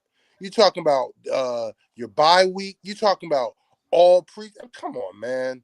That makes no sense. So it's definitely organizational sabotage going on. And that falls on Stefanski, because you should at some point in practice say, okay, now let's get Shaduer in here. Let's run a set with him and do that. Like, you got to know better, man. Like, that comes down to the head coach, man. And it's just like, yo, man, like, little things like small things like that show that you should not be a head coach, yo. Let me ask you guys a question, right? Because nothing exists in a vacuum. Everything is connected, right? And you see how he's been treated, and not one rep with the first team at all. Not he's this backup quarterback, not one rep. That's inexcusable. Okay, everybody agrees that. However, he was the number 5th pick. Fifth round pick, when he should have been a higher pick. We won't say first round. We say a higher pick, even though Mel Kiper had him at number 2 quarterback to leave the board. Okay. Is it the coach, or is it ownership and the whole league? Or is it him? Like, you know what? Rex had a good take. Rex was like, yo, man, like Rex Ryan. He said, I don't get it. He was like, is it this organization? Is it the coaches? Or is it this kid? Like, he's just like, I just don't get it. He's yo, something is not right.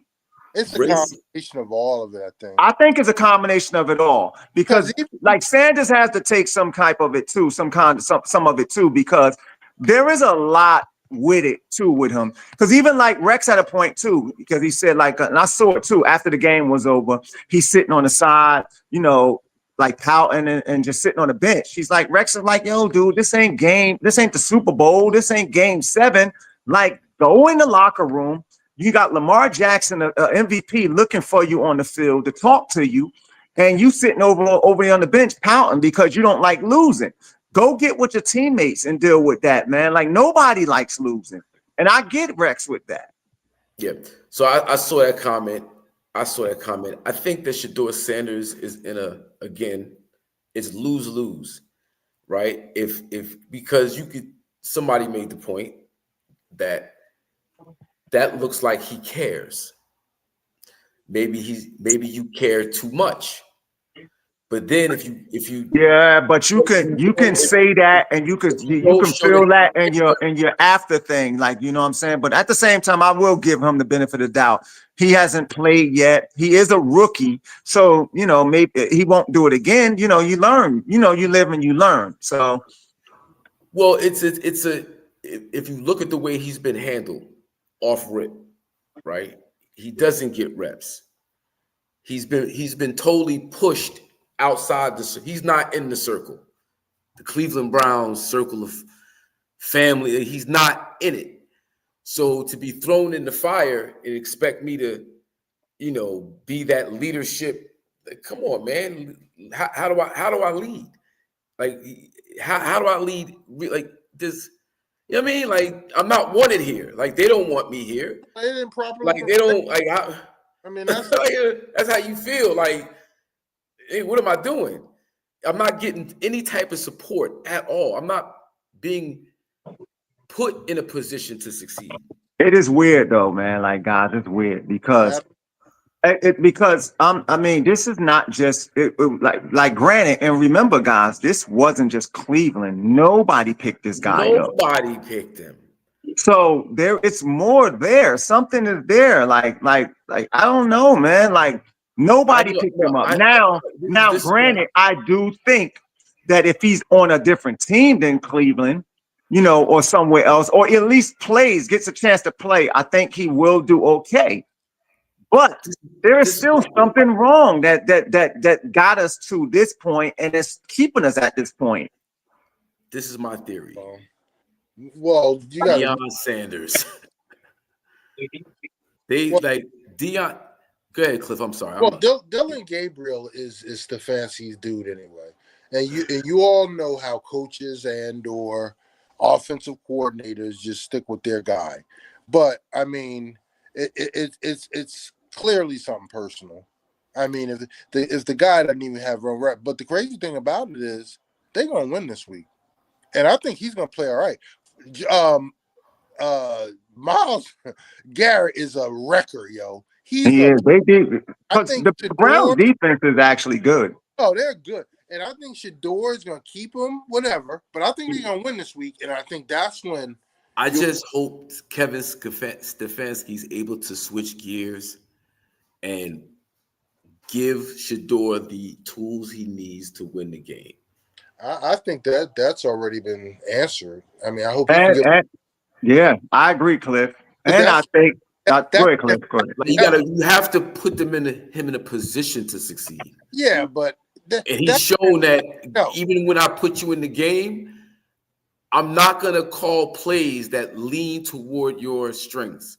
I'm gonna put you in a position like with Dylan Gabriel. We're gonna have him do outs, short outs, slants. Dylan Gabriel, I was about to say that. All he throw is his 4 and 5 pass swing passes. He don't throw the ball down the field at all. I'm helping you succeed by getting you acclimated to the professional game. It's even unfair to Dylan Gabriel to expect him to just hop in and be whatever, right? And he's short. I mean, but that's the type of quarterback he is. Shadour can throw the ball down the field. He can throw it more. And I think that, I think that the type of attitude and the grit that Shadour has from the toughness that he has on the field, I think that Stefanski wants a old boy, like somebody, meaning that when I say old boy, meaning somebody that's just going to say, yes, coach, yes, yes, yes, and run and want to do everything that he wants to do. And he thinks that Shadour is not probably going to go against the script a lot out there, like freestyling, and I think that that's his problem. And I think, but I think that's good as a quarterback, because the quarterback shouldn't play like that within everything is so predictable, and you just keep doing the same thing, because if you don't do that, you got to be able to take off and run. If you see, a play down the field, or if you extend the play, make it happen, you can't just be so robotic out there, man. And I think that Dylan Gabriel is robotic. You remember that first preseason game Shadour played? Yeah, he was really good out there.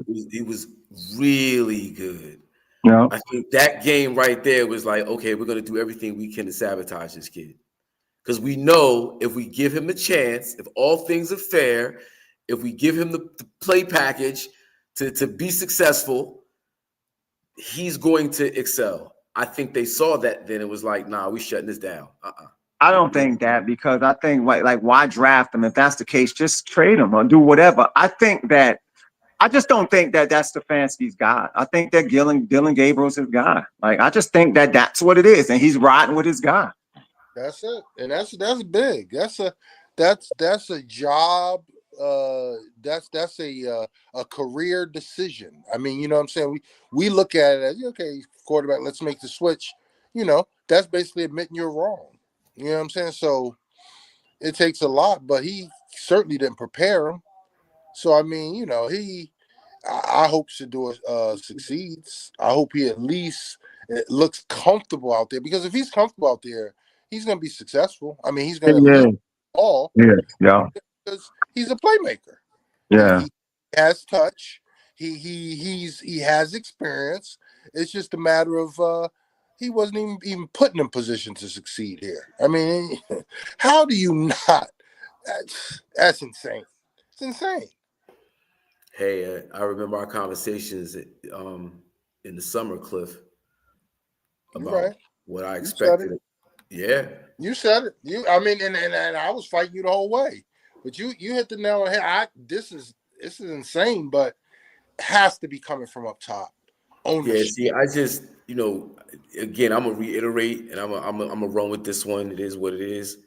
But I think that Deion Sanders being so great at the game of football and setting such a bar, and then coaching in college, and even though they're struggling this year, up until this point has gotten a lot of success out of coaching college football. They just don't want to elevate that greatness. They don't. We're gonna do everything they can to shit on Deion, because I think he should be respected as Archie Manning is respected. Right. This the level of disrespect. Deion Sanders is dealing with cancer, right? Is it cancer? No. It's not I don't cancer. think it's cancer. I think he's just having issues like blood circulation issues or something. Blood sugar. Yeah, but he's like extremely ill. Like He does have a foot cancer or something in his lower body. Something that nah, I think it's just blood. It's blood circulations. You know, like with his veins or something or whatever. The circulation can't get down there, or whatever. So he's dealing with issues with that. Yeah, I think they see the greatness in his son, and it's like, no, we never, no, we're good. Yeah, I mean, me personally, it seems to me, Arch. it just seems to me like, for real, I think that the organization is allowing Stefanski, you know, the last say. And Stefanski's like, no, I'm going to ride with this guy. Trust me, this is my guy. And I think the organization, this is me, in a way, likes Shaduer. I think because if not, they would have traded him. They would have traded him. And they don't want to get rid of him because they like, if we get rid of him, who else are we going to have? You know, and I think that they understand the business side of it, and they think that I think they like him. Now, I think that's why he's still around. That's why they haven't traded him. But the reason he hasn't hit the field is because Stefanski. That's what I think. Because other than that, why not trade him? Yeah, I agree. You can get something for him. But why not? So if it's your second string quarterback, huh? If it's your second string quarterback, and you know that, you know, I'm down to two quarterbacks right now. You can always go get a veteran if you wanted somebody else or do whatever. If you didn't think that, you know, you can trade them away for another quarterback. You can swap them for a quarterback on somebody else's bench. No, I'm saying, but you know how the players said that they didn't even know Shaduer's cadence. They had never worked with Shaduer at all. That's a Stefanski thing. That ain't ownership. Yeah, but you how can I say, you sacrifice your own value. I mean, not I'm talking about Stefanski. You put yourself in a position where you can't compete because my second string quarterback's not prepared in any way, shape, or form. That's true. You know, like that's true. I'm crippling myself at that Very point. true. Very true. For the sake of what? This is my guy. Okay, this is my guy, but I got to get this guy some reps just in case my guy goes down. Because it's still it's your guy, but it's also your team. Like, it's your team, coach. That was never the thought process, and which is why it's insane, and everybody's kind of like befuddled by this. But that's why there's something going on. Right. And that's why I say it's Stefanski, because ownership is not, I mean, unless you Irsay, ownership ain't standing on the practice field every day and doing this and this and that, and, you know, going through it and sitting down and talking about game planning and running through, you know, reps in practice. That's Stefanski. Yeah. Like that is strictly on him, you know. Yeah. But they have always said that the Cleveland Browns organization has been dysfunctional forever. So there you have it. So that tells you, like, ownership, like, it's just like, well, here, do what you want to do. The defense is monster. Like, God damn, the defense is monster. Well, so the defense has always been good too. They've been good. Yeah. So if they could just figure that out, the quarterback spot, and build around it, like, it makes some shit happen. You know. Anyway. What else is going on? We got the Eagles. Man, I saw them talking about should they do something else with Jalen Hurts? Should they move off of Jalen Hurts? Mind you, he's like 22-2 or some shit like that. I think that they be wanting a little too much out of him a lot of times, man. He wins games, man. They're ugly, but he wins them. I'll take the ugly wins the way he do it. You know, is he the best, you know, the most accurate quarterback? No, I don't think he's ever been that, you know.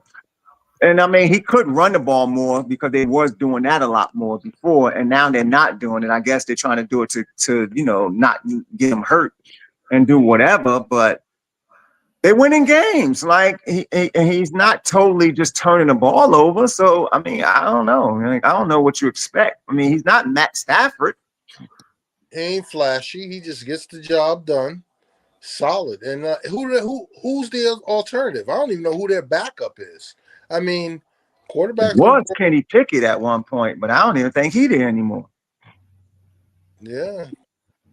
I don't even know who their backup is. Yeah. Well, I know the Cowboys got a big game against them this week, and if that's going to be the hype train if the Cowboys somehow luck up and win that game. I actually think the Cowboys going to beat them. Listen, the Eagles are due for a loss, and the Cowboys did play them close last time, and they are at home. But the Eagles' backup quarterback is Tanner McGee. What? Who is that? He's a third-year player who's shown promise and confidence in his role, as highlighted by his performance in recent preseasons and his relationship with starting quarterback Jalen Hurts. Oh my God! Like do you hear that, yo? Do you hear the positive? Just the positive on all of that, like yo, man. You see what it is? I know, man. That is crazy, yo. Bet you Shaduer's outline ain't that positive. Nah, that's crazy, yo. That is crazy right there, yo. But yeah. So the Eagles, man, like, but they winning games. They are. Games. They're good. Their defense is stout. I mean that and they got even though he's not putting up big numbers, he got two good receivers. They got Saquon. They got that offensive line is a beast. They're just solid, man. Their defense is good enough, and then the offense is good enough to kill the clock. Yeah. That's what it does. They don't always do 3 and outs. So the defense gets them the ball a lot. They can kill the clock by running the ball, passing the ball, doing whatever they got to do. And if they get a lead, that's all they need to do, because you're not really going to get too much on their defense. And then, like I said, the offense can kill the clock. Yeah. Even if they don't score, they can kill the clock. So that's the only way Cowboys going to beat them next week. If they just got to literally just try to make the Eagles keep up with them. Yeah, if the Cowboys jump ahead of them, then they can get them. Yeah, but then the Eagles got to chase them. Yeah, but that Eagles defense lock them down like they did, because I don't know if you saw that Green Bay game, but that defense is stout, and they're deep in the linebacker position, all over their secondary, and they get home with four rushers. Yeah. So I mean, yeah, they're good. They're tough. Right. So right now, you got the Patriots at top of the AFC East, followed by the Bills, Dolphins, and Jets. You got the AFC North, Steelers at 6-4, Ravens at 5-5. Bengals Baltimore winning that division. Okay. You guys played once already, right? No. We play them coming up soon. We play them coming up, and then we play them the last game of the season. Baltimore's winning the division. I don't know. We'll see. Okay. Yeah, you got the Bengals and the Browns. Hey, man, every time I try to count the Steelers out, man, they figure it out. They in the playoffs. They're doing better than the Cowboys. So it's like, let me not count them out. I'm not saying they might not make the playoffs. They're not winning that division. That's what I'm saying. Okay. AFC South, Colts, Jaguars, Texans, Titans. And AFC West, Broncos, Chargers, Chiefs, Raiders.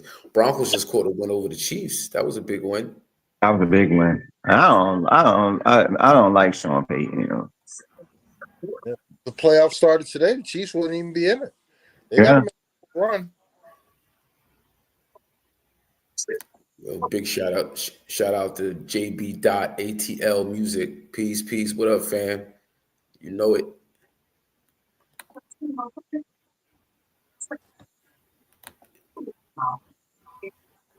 So who's the top dog in the league right now? Far as I think it's the Eagles. I mean, the Eagles. The Colts and Denver are the well, the Colts have the best record, and Denver's right behind them. But I think the Eagles is the best in football.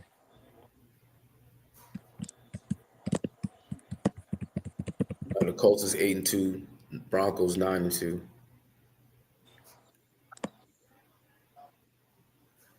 No, I want to say the Eagles, but then I want to say the Colts. If they play tomorrow, the Eagles versus the Colts, the Eagles will smack the Colts, yo. Well, this week is going to tell you a lot about the Colts, because they got KC's going to town, or are they coming to KC? Either way, I haven't believed in the Colts all year. Colts, they're going to KC. They go to KC. Okay, so Yeah. that's a big thing. And obviously KC needs it. KC, they can afford to lose maybe one more game. So they gonna be. If Colts go to KC and win that, then I know they's definitely for real. If Colts go to KC and win that, KC ain't making the playoff. You know? Yo, JB said, "What up, K? What up, y'all? Yeah, they're not making it if they lose.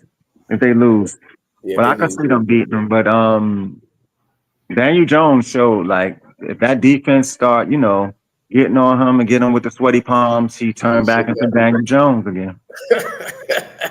He ain't Indiana Jones no more. Oh man, you're not Indiana Jones. No, look what Pittsburgh did to him. And the Eagles will do the same thing to him. Yeah. Oh, shit, let's go down this list right fast. This week's games. I got the Bills at the Texans. Bills. What y'all think about the Bills right now? You never know what you get with the Bills. They shady. There's a lot of talk about Josh Allen being the best quarterback in the NFL again. They at the Texans, though? They at the Texans, yeah. Oh, Yeah, but CJ's out. They got Davis Mills out there quarterbacking for them right now, right? Davis Mills. Davis Mills, yeah. The Bills gonna win that. Yeah,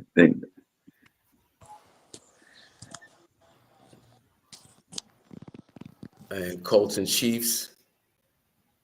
I got the Chiefs. I don't see them losing. They can't lose. Exactly. They can't lose. They bet not lose, but I'm gonna go with the Colts. Yeah, I think the Chiefs got to reconfigure. They might be a little shook right now. Gonna be cold out there, hot. I mean, shit, Indianapolis is a cold place too, bro. They got a dome though. They got a closed off dome. Yeah. Yeah. Well, Seahawks at Titans. I got the Seahawks. Yeah, Sam Darnold's that guy, huh? I don't know. He came back, but he got shut down last game. He coming off of 4 picks. Yeah. I'm taking the Titans. Shit happens, Shit happens to the best of them. But he ain't the Jets, Sam Darnold. No, he's not. Vikings at Packers. Something's wrong with the Vikings, man. What's up with them, yo? McCarthy's just not that good. No, he's not that good. Yeah, man. I know Justin Jefferson is upset. Yeah, very, very. Now, who are they playing? Who are they playing, huh? The Packers. Packers is due too, yo. Packers is not looking good right now. The Packers is better than Vikings, though. They are. Yeah, I'm going Packers. I'm gonna go Packers. Yeah, Packers. Jets at Ravens. Oh my God! Come on, stop it, Ravens. Ravens. Giants at Lions. Got the Lions. Lions. Steelers at Bears. Got the Bears. Respectfully. At the Bears. The Bears playing very, very well right now. Nah, Steelers. Ben Johnson's got them rolling. They're playing in Chicago. The Steelers is shaky at quarterback right now. Steelers. All right, mark this game down. Steelers at Bears. I'm going with the Bears. What you got, Cliff? That's a tough one. This nigga is the Bears, nigga. Right now. Yeah, but they At home. they have the longest winning streak. I just don't think they're that good. I'm going with the Steelers too. Okay. All right, we're gonna lock in on that one. Patriots at the Bengals. Patriots. Yeah, Patriots. Bengals is terrible. Browns at the Raiders. Got the Said Browns at the Raiders? yeah. The Bumbo. Wow. I'm going with the Browns. I'm going with the Browns too. The Browns. I'm going for Shaduer for 400 yards. How about that? They at the Raiders? They at the Raiders. Wow, man. Vegas too. They indoors. Yeah. He might show out. He might show out. Yo, Geno Smith is horrible too. Yo. Yeah, he is. Jaguars at the Cardinals. Jags. Cardinals. Yo, did your man who's Jacoby Brissett is the quarterback for the Cardinals right now? Yeah, Jacoby Brissett. Didn't like 2 games ago he had the most completions in NFL history? I don't know about that. He had a good game. I don't know about that. Yeah, it was like 44 for he was like I'm gonna find it. I don't know about that, Hop. Jacoby Brissett. I know when Jordan Love played the Steelers, he was like straight up like just a bunch of completions and all that in a row. Jacoby Brissett sets NFL record for completions.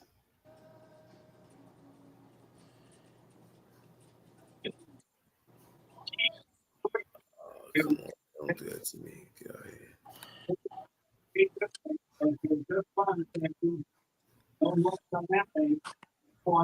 Brissett completed 47 passes in Arizona's 41-22 loss to the San Francisco 49ers at State Farm Stadium. I mean, 70? For most completions in a regular season, he also produced a career high 452 passing yards. How many attempts? 70? How many attempts? It just said 47 completions. The previous record was 45 completions by Drew Bledsoe.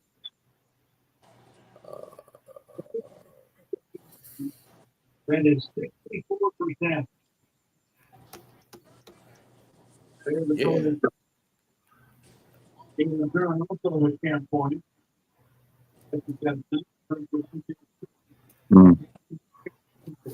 Okay. 45 for 70. I knew it. I knew it had to be like 70 because I knew his percentage couldn't have been that high like that. Oh, no, that was 40. That was Drew Bledsoe. I'm bad. Hold on. Okay.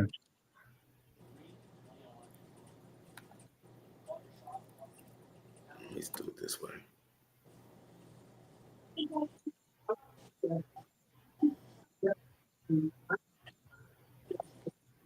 And if it ain't 70, it got to be close.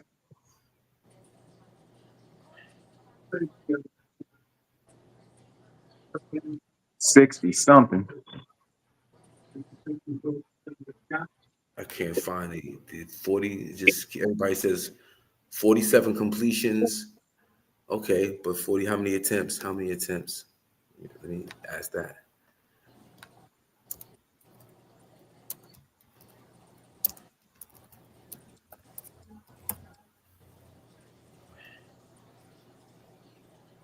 $57. That's not bad. 57. Nah, not bad. He was 47 for 57. That is not bad. No. That is great, actually. You throw the ball 57 times, only 10 incompletions. That's amazing. Big shout out to him. Yep. So, okay, where we at? Let me see. Jaguars, Cardinals, Eagles, Cowboys. I'm going with the Cowboys. I'm gonna go with the Cowboys too. It's K going with the Eagles. What? What? Eagles and Cowboys? Yeah. No, I'm going Cowboys. I think the Cowboys gonna beat them. I said that earlier. Okay. Falcons at Saints. I don't really care. Falcons. Saints are terrible. I'm gonna go Saints. Falcons are terrible too, but Penix was a bust. I think so. Yeah, I know that was your boy, Cliff. Last week, I think he got hurt or whatever. I don't know. I think he got hurt because I saw Kirk Cousins in the game. Yeah. Penix out for the year. Yep. Okay. Buccaneers at Rams. Rams. And speaking of that, I know you said earlier about the best team, the Eagles. I mean, I don't know, man. I might go neck and neck, the Rams and the Eagles, because the Rams are tough, I forgot about the Rams. Yo, the Rams are tough, yo. They're tough. Yeah, I agree. Yeah. I definitely agree with that. And I'm going to put this out there. I'm not going to front on the 49ers either. I'm going to watch out for them. Purdy back. They got to, but they got to get healthy, stay healthy, and have, a couple. But, they beat down the Cardinals last week. I know that. That's not hard to do. No. Yeah. Shit, for the Cowboys, it was. Panthers at 49ers. 49ers.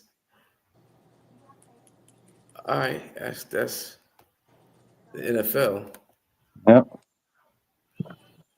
Anything else out there y'all want to talk about before we wrap it up? Nah. No, that's it. That's it. All right, my brothers. All right. Y'all have a good week. Y'all too. Peace, fam. All right, guys. Peace. See y'all later.